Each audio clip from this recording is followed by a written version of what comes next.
Hello, and welcome to what I hope was fairly obvious from the thumbnail and the title. We're going to be reading Literature Science Alliance, Angela, a goat of the game's favourite books. And the first thing I have to do is, is issue an apology.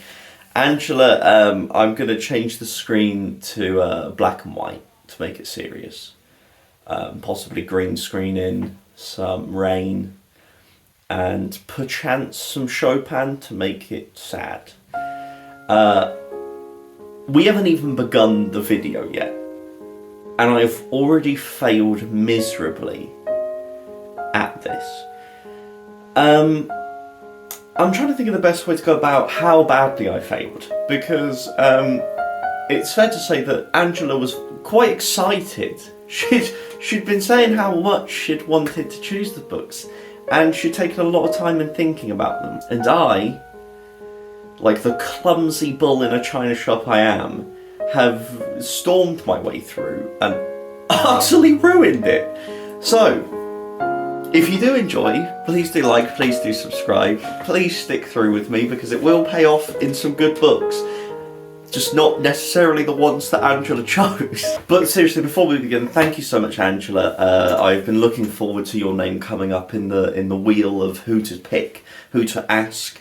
So if you are new here, or you're returning, whatever, leave a name down of the booktube that you would like me to ask in terms of what their favourite books are, and I will be continuing this series. However, it's fair to say that the series has been on hiatus for a while, and that is due to this video. Without further ado, book one is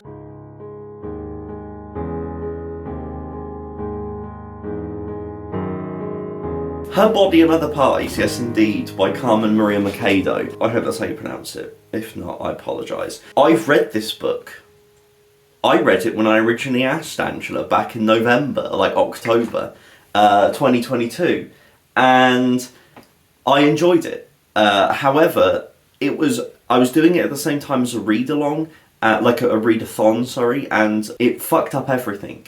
So, what I've done is, this I gave 4 stars. This is a series of short stories that are all to do with the female body, gender, sexuality. It's extremely graphic, extremely dark, monstrous, borderline horror, super fucking weird, but thoroughly enjoyable. However, it's been such a long time since I've read this now. 4 whole months. It's like an eternity for a fucking book reader. I enjoyed this to the point that I have bought In the Dream House, which is the same author's autobiography, but not, I don't know how to describe it. However, this has an incredibly high Goodreads score. It's told, apparently, like from how I can see in like vignettes that are, I don't know, it sounds so interesting. And to give you an idea, I will read the front of the book, where I will learn the same information you have, because I don't retain information from stuff like this. So, In the Dream House is Carmen Maria Machado's account of a relationship gone bad and a bold dissection of the mechanisms and cultural representations of psychological abuse. Machado traces the full arc of a harrowing relationship with a charismatic but volatile woman and struggles to make sense of how what happened to her shaped the person she was becoming. Each chapter in this innovative memoir is driven by its own narrative trope: the haunted house, erotica, the Bildungsroman, I don't know how to pronounce that, fuck it, through which Machado holds her story up to the light and examines it from different angles. She considers her religious adolescence, unpacks the stereotype of lesbian relationships as safe and utopian, and widens the view with essayistic explorations of the history and reality of abuse in queer relationships. Machado's diary narrative is leavened with her characteristic wit, playfulness, and openness to inquiry. She casts a critical eye over legal proceedings, fairy tales, Star Trek, and Disney villains, as well as iconic works of film and fiction. The result is a wrenching, riveting book that explores our ideas of what a memoir can do and be.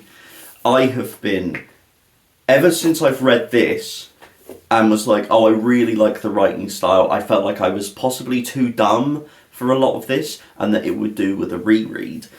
As soon as I saw this by the same author, I had to read it, and I knew that this would be a good replacement for when I eventually come round to making this video. That it's the same author. I can highly recommend, hopefully, at the end of this. So we're going to go into it and see what I think. Well, here we are. One book down in the Dream House, and why this will almost guaranteed be in my best books of 2023. I absolutely 100% adored every aspect of this book, and I think everyone should read it. It was astounding. What this book is able to do in 230 pages, whilst also being told in a very short vignette style, so it's more like 170 pages maybe, is astounding. It is one of the best concise pieces of writing I've ever read, in how emotive it made me feel, how drawn and enthralled into the story, how it was able to balance the depth of emotion that a relationship like this holds, in the sense of progressing from what is a loving and safe place to a dark and ultimately abusive pit. How it balances that and makes you laugh, makes you love, makes you cry, makes you hate in such a small amount of words is a feat that I cannot fathom. This is very much like a reflective rumination on this relationship. Sometimes narrative framing, sometimes cliches, tropes, etc. It pulls out all these different things and uses them as a kind of point of reference to go into a section. So each one starts with the words dream house. So it's dream house is this kind of what is essentially a metaphor and not a metaphor. It is referenced as not a metaphor throughout as well. It is the building in which they live. And so it starts with, for instance, dream house as an exercise in point of view, dream house as inciting incident, dream house as memory palace. It uses all these different techniques, linguistic, narrative, whatever types of tropes or exercises, and writes a section that surrounds that idea. And as we do that, we explore the expanding relationship that is created and thrives and collapses in this story. I really don't want to go into it too much, other than the book is told in second person, which I think is an extremely interesting and incredibly wise decision, because the way it puts you in the center of the story, the way that you when you become enthralled in it, you are at the center of this. You are being affected by what the author is going through, and you are witness, you are testimony, you are that person, and it really is a fantastic usage of second person. The writing is incredible. I had a lot of people read, when I was reading this, I made a lot of people read what I was. So it's Dreamhouse's confession. She was short and pale and rail thin and androgynous, with fine blonde hair about which she was inordinately vain, blue eyes, an easy smile. You're embarrassed now to say that you were impressed by her in a very strange, old-fashioned way. Despite being from Florida, she had a distinctly upper-class New England air. She had gone to Harvard, looked dapper in a blazer, and carried a leather-encased hip flask preppier than any accessory you've ever seen. You have always suspected that you are a shallow when it comes to desire, and there it was. All of those factors flipped your brain inside out and turned your cunt to pudding. Maybe you were always some hedonist, come social climber, come comer, and you just never knew it. Despite the fact that you were the same age, you felt like she was older than you, wise, more experienced, worldlier. She's worked in publishing, she'd lived abroad, and she spoke fluent French. She'd lived in New York and been to launch parties for literary magazines, and it turned out she had a weakness for curvy to fat brunettes in glasses. God herself could not have planned it better. That is the book for me, in the sense of it does a wonderful job of showing why us as a character fell in love with this person, that we are critical of ourselves, the way we view ourselves, and that the relationship that ensues feels like the beginning of what should be a lucky experience. And lucky, I think, is the key word, that there is a sense of feeling like you didn't deserve it, and that is key to the what proceeds from there. There's a great bit. There's a segment called Dream House's Deja Vu, and it begins, And it's also a wonderful part that exemplifies the whole book, is that the first one is this sense of the way she looks at you and the way that she views you and how you feel about yourself as a result, and how you are attracted to each other, and it like she makes you feel like no one else, that you are the only thing that matters. And then it happens again and the viewpoint shifts slightly, and there's a unsettling tone, and then the final one is just, it's just brutal. The precise touch of craft that has to go into making all of these vignettes work as a collective whole and individually, whilst hanging them on this narrative thread, in terms of using Bildungsroman and all these different things. It's dumbfounding how good it is, and I'm so glad I read it. I know you didn't ask me to read it, Angela, but I know you have read it, and I know you also enjoyed it. And so I feel like it's not so much a cop-out as possibly extended reading, because I've now read both. I've read Her Body and Other Parties and In the Dream House, and I'm so happy because they are incredible. Book number 2 is one that is actually correct. Praise every deity we can think of.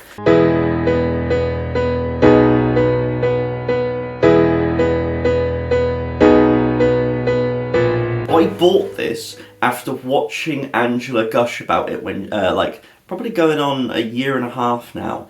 And I went out to the shop specifically to buy it because of her recommendation, and then it sat there very nicely, gathering a thin veil of dust. Possibly, we can say prophetically, because I was anticipating this video ever metamorphosing into existence, and as a result I've been saving myself for this wonderful book. However, based on how Angela talked about it, I knew that I wanted to pick this up. I am not well versed in sci-fi, especially modern sci-fi, and it's something that at the time, even now, I'm still looking to do. So, I'll read the back of this one for you. Ambassador Mahit... fuck me. I'm terrible at pronouncing names. I fucking suck. I'm just going to skip the last name because I'm going to make a fool of myself. So, Ambassador Mahit is posted far from her mining station home to the Empire's glorious fuck off. Ambassador Mahit is posted far from her mining station home to the Emperor... fuck me, I cannot read. Ambassador Mahit is posted far from her mining station home to the Empire's glorious capital, yet when she arrives she discovers her predecessor was murdered, but no one will admit his death wasn't accidental and that she might be next. Mahit must navigate the capital's deadly halls of power while hunting the killer. She must also somehow stop the Empire from annexing her fiercely independent colony. As she sinks deeper into this seductive yet unfamiliar culture, Mahit engages in intrigues of her own, for she's hiding an extraordinary technological secret, one which might destroy her station and its way of life, or it might save them all from annihilation. Whoo-wee! I'm here for Space Saga political vying. So, here I am, having just finished A Memory Called Empire. I really enjoyed this book. I didn't love it. Because I have just finished this, it'll probably be quite rambly thoughts, quite general. I'm going to try to get to the bottom of how I feel about this. Because the first thing to say is that the prologue, I read that by itself when I first read it. I read it late at night, just to give an idea, and it was the most alienating prologue I've ever read in my entire life. I'm actually quite surprised. I understand that it's meant to be alienating, but I'm surprised that someone actually let it get published. And I find that a positive, that this book is strong enough to... It's kind of like The Way of Kings having so many prologues. In a typical book, that would never be allowed. But because of what The Way of Kings is, it was. And it's the same here. The dissonance and the alienation that is built into the prologue here sets you up for how our character feels. We are following a character who is leaving their small mining station to go to this large galactic empire. And the book struggles with that. The book's about the struggle this character goes through of knowing that what the empire touches is always affected, is something that's repeated a lot in this book. And that it's an inherently bad thing, but that there are elements that this character enjoys about the environment, enjoys about this culture, from poetry to all kinds of different aspects, and it's about the struggle with the people she meets, knowing who to trust, not understanding the political insinuations from certain actions, not realizing that some people she implements herself with may not be who they say they are or may hold ulterior motives. Such a brilliantly told story through that perspective of being a character going to a place and feeling overwhelmed. So from that perspective, the book does a phenomenal job. I thought the start of the book was incredible. It drew me in once we actually got there. The story revolves around the idea that the previous ambassador from the Lizelle station that Mahit is travelling from, that our main character is travelling from, has died. Is it murder? Is it natural causes? Who knows? And we are going with this character to investigate. I was enraptured, and then the book didn't lose me, but I felt like my eyes were glossing over through parts because we are introduced to so many people and elements, and the same way that our character is overwhelmed, we begin to feel that way. And I think you have to really focus on this book, and I found myself losing that slightly because I'm like having to do other stuff, like I've got my deadlines and other reading to do. I noticed that sometimes my eyes would flick out of a paragraph and I'd just be like, oh, and just pretend, and then I had to go back and be like, no, I have to make myself read this. That's the reason I can't give it a 5 stars. I'm giving it a 4 stars, a 3.5 to 4 stars, purely because the start was brilliant. The end, I want to read the second book so badly now because the end was so wonderfully done. It was executed perfectly and I could not put the book down and I loved it. It was just the middle where I found myself overwhelmed like the character. And I think this book would be much more appreciated with a reread. The interactions between characters who are friends but that come from different cultures and have different expectations and interpretations of events, but still try to connect and stay together, was, I also thought, wonderfully done. It just added a level of nuance you don't typically see, and this is a very politically driven sci-fi. So if you're looking for that, I would 100% recommend this. If none of that sounds appealing to you, then dodge it like hell, because if you're not in, you will never be in it. That's really the end. We have read only 2 books. Now here is where I have to apologise.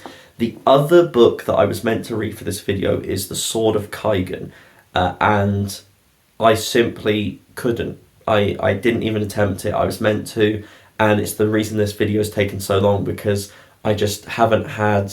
I've had obligations and I just haven't wanted to pick it up. I don't know why. I've wanted to read that book so much, but the moment someone was like, read it, I just didn't want to. And so I've decided that I'm just not going to read it. This video will just be 2 books, In the Dream House and Her Body and Other Parties. Technically makes it 3, but it doesn't count. In the Dream House, one of my favourite books of this year. It will be up there without a doubt. And Her Body and Other Parties is also really fantastic for such a sinister thing. And I think I'll enjoy it a lot more on a reread after reading In Her Dream House, because there's kind of allusions in both to each other that I think I'll appreciate more as a whole now. And this was also really good. So overall, cannot complain. A solid 3.5/4 to a 5-star, no complaints at all. Thank you, Angela. Thank you, Angela, for your suggestions. Links will be in the description to her channel, and thank you to anyone who's come over from hers and given me a go. If you did enjoy, please do like, please do subscribe, and as always, have a nice rest of your day.